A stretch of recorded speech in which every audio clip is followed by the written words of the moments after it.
Hello guys, என் பேர் Loki. Welcome back. இன்றைக்கி நம்ம சேனலில் ட்ராகன் ஸ்லேயர்ஸ் பிஎல்எஸ் ரெக்ரேஷனோட எபிசோடு 53 தான் பார்க்க போகிறோம். எபிசோடு 52 மிஸ் பண்ணவங்க ஈஸியாக வாட்ச் பண்ணுறதுக்கு லிங்க் டிஸ்கிரிப்ஷனில் இருக்குது. வீடியோக்குள்ளே போகிறதுக்கு முன்னாடி அந்த லைக் பட்டனை தெரிக்க விட்டு அப்படியே சப்ஸ்கிரைப் பண்ணி பெல் ஐக்கானை ஆளில் போட்டுக்கோங்க. சரி வாங்க, டைம் வேஸ்ட் பண்ணாமல் இப்போ எபிசோடுக்குள்ளே போகலாம். மாலி இது டைமிங் கொஞ்சம் சொதப்பல் தான், இருந்தாலும் அந்த மேஜிக் டீமோட பவர் கெத்துதான்னு ஒத்துக்கிறான். சரி இவனுங்களை வச்சு கேமை முடிக்கலாம்னு நினைக்கும் போது ஒருத்தன் ஸ்டாப் பண்ண சொல்கிறான். அந்த மேஜிக் கேப்டன் நம்ம ஆளுக்கிட்ட வந்து செம்மகாண்டா நீ பெரிய சான்ஸை ஸ்பாயில் பண்ணிட்டேன்னு நக்கலாக பேசுகிறான். நம்ம ஹீரோ பேரை சொல்லியே டேமேஜ் பண்ணுறான். இதோட இந்த எபிசோடு முடியுது. எபிசோட ஸ்டார்டிங்லேயே நம்ம ஹீரோ தான் உள்ளே புகுந்து மொத்த மிஷனையும் காலி பண்ணிட்டான்னு அந்த கேப்டன் பழிய போடுறான். கோவம் தலைக்கேறி இதுக்கு என்ன ரிசல்ட் வரும்னு உனக்கு தெரியுமாடான்னு சவால் விடுறான். இதை கேட்டது நம்ம ஆளுக்கு ஒன்றுமே புரியலை, செம கன்ஃபியூஸ் ஆகுறான். இந்த கேப்டன் பேசுறது எல்லாமே சுத்த லூசுத்தனமாக இருக்குது. நம்ம ஆளுக்கு சும்மா வேடிக்கை பார்க்காம வில்லன்களை ஏன் வம்புக்கு தானே ரூல்ஸை மீறிட்டான்னு கத்துறான். உடனே அவனோட பசங்களை கூப்பிட்டு இவனை வால்ஹல்லாவில் ரிப்போர்ட் பண்ணுறேன்னு சொல்லிட்டு எஸ்கேப் ஆகிற பிளானை போடுறான். அதை வச்சு டெல்ஃபோவுக்கும் வால்ஹல்லாவுக்கும் இருக்கிற டீலிங்கை கேன்சல் பண்ணிடுவேன்னு சீன் போடுறான். சும்மா இருப்பானா நம்ம ஆளு, நீங்கள் பேக் அடித்தா எனக்கு எந்த ரூல்ஸும் கிடையாது, நான் என் இஷ்டத்துக்கு மிஷனை முடிப்பேன்னு செம பதிலடி கொடுக்குறான். உடனே கேப்டன் இது எங்களோட ஏரியான்னு கத்துறான். ஆனால் நம்மால் அந்த பிளாக் நைட் இசுகா ஒன்றும் லோக்கல் ரவுடி கிடையாது, கான்டினென்டல் எனிமிடான்னு சொல்கிறான். அந்த கேப்டன் உடனே ட்ராக்கர் ஃபேமிலி பேரை யூஸ் பண்ணி அவனோட பவரை காட்ட ட்ரை பண்ணுறான். தனக்கு எல்லா உரிமையும் இருக்குன்னு சீன் போடுறான். அங்கே எங்கள் இஷ்டத்துக்கு பண்ணிவிட்டு அப்போ ரிப்போர்ட் பண்ணிப்போன்னு கத்துறான். கடைசியில் கேப்டன் காண்டாகி நீ என்னமோ பண்ணி தொலை, ஆனால் எல்லாத்துக்கும் நீ தான் பொறுப்புன்னு சொல்லிட்டு போயிடுறான். ஜார்ஜி செம்ம ஷாக் ஆகுறான். மேஜிக் டீம் போனதால் இப்போது ரொம்ப கம்மி ஆளை வச்சு எப்படி மிஷனை முடிக்கிறதுன்னு முழிக்கிறான். இப்போ நம்மளால ஜார்ஜை பார்த்து சிம்பிளாக ஒரு கேள்வி கேட்குறான், உனக்கு நிஜமாவே அந்த பிளாக் நைட் இசுவாவை அழிக்கணுமான்னு. அதுக்கு ஜார்ஜி நாங்கள் நைஸ்டா எனிமி முன்னாடி நிற்கிறப்போ பின்வாங்கிறது கோலத்தனம்னு கெத்தா பதில் சொல்கிறான். இந்த பதில் தான் நம்ம ஆளுக்கு தேவையானது. ஜார்ஜோட தைரியத்தை பார்த்து இம்ப்ரெஸ் ஆகி உன் ஹெல்ப் ஒன்று வேணும்னு நம்மால் கேட்குறான். அதுக்கப்புறம் சீன் அப்படியே நிலா வெளிச்சத்தில் நிற்கிற அந்த கேசில் பக்கம் போகுது. கேசிலுக்கு உள்ள ஏதோ மூமெண்ட் இருக்கிறத பார்த்து வில்லனுங்க உஷாராகிறானுங்க. உடனே அலாரம் அடித்து எல்லாரும் அலர்ட் ஆகுறாங்க. நைட்ஸ் எல்லாம் ரெடி ஆகுது. ஜார்ஜி தன்னோட பசங்களை கூப்பிட்டு ஒளியாமல் நேருக்கு நேர் வந்து மோதுங்கடான்னு சவால் விடுறான். கேசிலுக்கு மேலே இருக்கிற ஆர்ச்சர்ஸ் இவனுங்க தைரியத்தை பார்த்து கிண்டல் பண்ணிக்கிட்டு அட்டாக் பண்ண ரெடி ஆகுறானுங்க. ஏரோ அட்டாக் அங்கே பயங்கரமாக நடக்குது. ஜார்ஜி தன்னோட ஆளுங்களை ஷீல்டு வச்சு தடுத்து கெத்தா நிற்க சொல்கிறான். இவங்க ஒழுங்காக முன்னேறி வரதை பார்த்து கேசலில் இருக்கிறவங்களுக்கு லேசாக உதவி எடுக்குது. வில்லன் கமாண்டர் ஒருத்தன் இதெல்லாம் வேஸ்ட்டு சீன்னு அசால்ட்டாக சொல்கிறான்.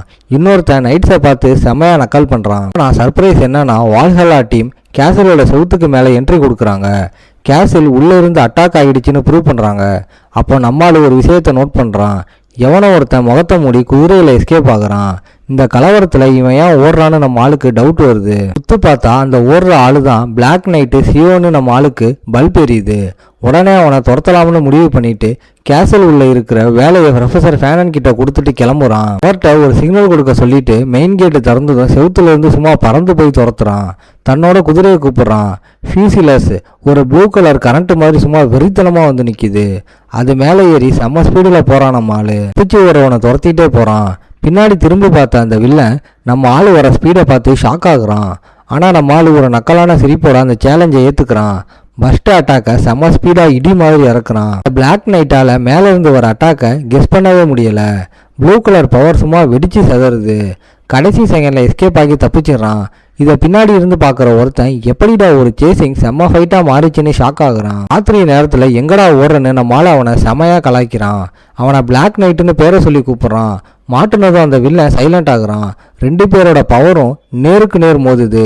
ப்ளூ கரண்டும் ரெட் பவரும் ஒன்னா மோதி சும்மா அதிருது. இந்த பிளாக் நைட்டு செம்ம வெயிட்டான ஒரு அட்டாக் பண்ணுறான். ஆனால் நம்மால் அதை சும்மா அசால்ட்டாக தடுத்து நிறுத்துறான். செம்ம ஃபைட்டு ஸ்டார்ட் ஆகுது. அப்போ அந்த வில்லனுக்கு இவன் கண்டிப்பாக டெல்ஃபோ ஆள் இல்லைன்னு புரிஞ்சு நீ யாருடான்னு கேட்குறான். ஆனால் நம்மால் பேரை சொல்ல மாட்டேன்னு சீன் போடுறான். என்ன பண்ண போகிற, ரிசல்ட் மாறவா போகுதுன்னு செம்ம பஞ்சு டைலாக் விடுறான். நம்ம ஆள் ரெண்டு பேரும் வெறித்தனமாக ஸ்வாடால மோதுறானுங்க. அந்த வில்லன் உடனே ஒரு பாய்சன் அட்டாக்க போடுறான். அது பாலைவன தேல் பாய்சன் நம்ம ஹீரோ கண்டுபிடிக்கிறான். ஆனால் நம்ம ஆளோட பவர் அந்த பாய்சனை ஒன்றும் இல்லாமல் ஆக்கிடுது. இதெல்லாம் ஒரு ட்ரிக்காடான்னு நம்ம ஆள் நக்கல் பண்ணுறான். பாய்சன் வேலை செய்யாத பார்த்து வில்லனுக்கு செம்ம டவுட் வருது. இவன் எங்கேருந்து வந்தான்னு யோசிக்கிறான். மாலி எந்த பதிலும் சொல்லாததால் வில்லன் இவன் யாராக இருந்தால் என்ன இங்கேயே முடிச்சிடலாம்னு முடிவு பண்ணுறான். மேலே இருந்து ஒரு மரண அட்டாக்கை பண்ணுறான்.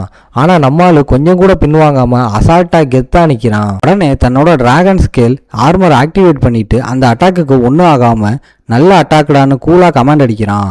இந்த டிஃபென்ஸை பார்த்து வில்லன் செம ஷாக் ஆகுறான். கடைசியில் நம்ம ஹீரோவோட பவர் என்னன்னு அவன் கண்டுபிடிச்சிடறான். அது ஆரா பிளேடுன்னு புரியுது. சரி, ஃபைட்டை முடிக்கலாம்னு நம்ம ஆள் ஒரு மரண மாஸ் கவுண்டர் அட்டாக்கு ரெடி ஆகுறான். இந்த பவர் ஃபுல்லாக வெளியில் வர்றதுக்குள்ளே இவனை போட்டு தள்ளிடணும்னு வில்லன் பாஞ்சு வரான். அப்போ நம்ம ஆள் வில்லன் சண்டை போடுற ஸ்டைலை வச்சு இவன் எம்பையர் இன்டெலிஜென்ஸ் பீரோ ஆளுன்னு கண்டுபிடிச்சி செம்ம ஷாக் கொடுக்குறான். வில்லன் ஷாக் ஆகிறதுக்குள்ள நம்ம ஆள் ஒரு இடிமின்னல் மாதிரி அட்டாக்கை இறக்குறான். வில்லன் அலறிக்கிட்டே காற்றுல போய் பறந்து விழுகுறான். சீன் அப்படியே தலைகீழாக மாறுது. இப்போ நம்ம ஆளு கண்ட்ரோல் எடுத்துட்டு எம்பையர் ஆளு நீ இங்கே என்னடா பண்ணுறன்னு காலரை பிடிச்சி கேட்குறான். நம்ம அடி வாங்கின அந்த வில்லன் சீக்கிரட்டை காக்க செத்துடலாம்னு முடிவு பண்ணுறான். ஆனால் சும்மா இருப்பானா நம்ம ஆளு? அவன் வாயிலே ஒரு அடி அடித்து சூசைடு பண்ண முடியாத அளவுக்கு லாக் பண்ணுறான். உசுறு போயிடக்கூடாதுன்னு கொஞ்சமாக ஹீல் பண்ணிட்டு உங்கள் ஏஜென்ட்ஸ் எவ்வளோ விசுவாசம்னு எனக்கு தெரியும்டான்னு சொல்கிறான். அப்புறம் ஒரு செம டீல் பேசுகிறான். உண்மையை சொன்னால் உனக்கு பிடிச்ச மாதிரி சாக விடுறேன்னு மிரட்டுறான். தன்னோட உசுரையே இவன் கண்ட்ரோல் பண்ணுறானேன்னு அந்த வில்லன் பயந்து போய் கப்புச்சிப்புன்னு ஆகுறான். ரத்த வெள்ளத்தில் முட்டி போட்டு கிடக்கிற அந்த வில்லனுக்கு வேற வழியே இல்லை. நம்ம ஆள் மறுபடியும் இப்போவாவது உண்மையை சொல்லுடா, நீ யாரு, இங்கே என்ன பண்ணிக்கிட்டு இருக்கன்னு ஸ்கெட்ச் போட்டு கேட்குறான். கடைசியில் வலிக்கு வந்த அந்த வில்லன் இம்பீரியல் இன்டெலிஜென்ஸ் பீரோவோட சீக்ரெட்டு 13வது யூனிட் ஆளுன்னு உண்மையை கக்கிடுறான். அந்த பீரோவில் 12 யூனிட் தானே இருக்குன்னு நம்ம ஆளுக்கு டவுட் வருது. ஆனால் அதை பற்றி அவன்கிட்ட பேச விடாமல் கட் பண்ணுறான். இந்த வில்லன் இங்கே எக்ஸ்பெரிமெண்ட் பண்ண தான் வந்தேன்னு ஒத்துக்கிறான். அது ட்ரக்ஸ் சம்மந்தப்பட்ட எக்ஸ்பெரிமெண்ட்டுன்னு சொன்னதும் நம்ம ஆள் அந்த வெறி பிடிச்ச மெர்சனரிஸ் லிங்க் பண்ணி பார்க்குறான். அவனுங்க வெறும் சோமா அடிக்ஸ் மட்டும் இல்லை, சோமாவை வச்சு ஏதோ பண்ணியிருக்காங்கன்னு வில்லன் கன்ஃபார்ம் பண்ணுறான். இதுக்கு மெயின் ரீசன் வலியும் பயமும் இல்லாத சோல்ஜர்ஸை உருவாக்குறது தான் ஓப்பனாக சொல்கிறான்.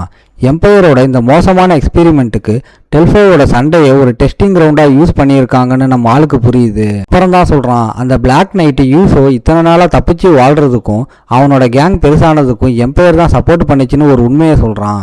இதை கேட்டதும் எம்பையர் எந்த அளவுக்கு பிளான் பண்ணியிருக்காங்கன்னு நம்ம ஆளுக்கு செமகாண்டாகுது. உண்மையை மறைக்க எம்பையர் உன்னையே போட்டு தள்ளுவாங்கன்னு நம்ம ஆளு சொல்ல வில்லனும் ஆமான்னு ஒத்துக்கிட்டு உண்மையை சொல்லிட்டேன், என்னைய கொன்னுடுன்னு கெஞ்சிறான். ஆனால் நம்மால் உனக்கு உயிர் வாழ ஒரு சான்ஸ் கிடைச்சா என்ன பண்ணுவோன்னு கேட்குறான். ட்ராக்கர் உன்னை காப்பாற்றுவான்னு சொன்னதும் அந்த பேரை கேட்ட வில்லன் செம்ம ஷாக் ஆகுறான். மாலு சும்மா வாயில சொல்லலன்னு ப்ரூவ் பண்ண அவனை சுற்றி ஒரு ரெட் கலர் பவர் வெறித்தனமாக எரியுது. இதை பார்த்ததும் வில்லனுக்கு இவன் ட்ராக்கர் பிளட் லைனோட பியூர் பிளட் ஆளுன்னு கன்ஃபார்ம் ஆகுது. நம்மளும் ஆமான்னு சொல்கிறான். இப்போ எம்பையர் மேலே விசுவாசத்தை விட்டுட்டு தனக்கு இங்கே சாக இஷ்டம் இல்லைன்னும் உயிரோட போனால் எம்பையர் தன்னை சும்மா விடாதுன்னு ஒத்துக்கிறான். தன்னோட ஐடென்டிட்டியை மாற்றிட்டா ட்ராக்கர் கீழே பாதுகாப்பு கேட்கறது தான் பெஸ்ட் பிளான்னு முடிவு பண்ணுறான். மாலு ஒளிகிறதை விட ஒரு சூப்பர் பிளான் இருக்குன்னு சொல்கிறான். சும்மா உசுரை காப்பாற்றிக்கிறது மட்டும் இல்லை, ஒரு புது வேலையை தரேன்னு ஆஃபர் பண்ணுறான். இன்டெலிஜென்ஸ் பீரோ ஸ்கில் இருக்கிற உன்ன மாதிரி ஆளுக்கு நிறைய டிமாண்ட் இருக்குன்னு நம்ம ஆள் பேசிக்கிட்டு இருக்கும் போதே ஃபாரஸ்ட்ல இருந்து செம்ம ஸ்பீடாக ஏதோ ஒன்று வருது. ஓகே காய்ஸ், இன்னைக்கு ஸ்டோரி எப்படி இருந்துச்சுன்னு கமெண்ட்ல சொல்லுங்க. இந்த வீடியோ பிடிச்சிருந்தா மறக்காம லைக், ஷேர் அண்ட் சப்ஸ்கிரைப் பண்ணிருங்க. உங்களை நான் அடுத்த எபிசோட்ல பார்க்குறேன். Bye guys.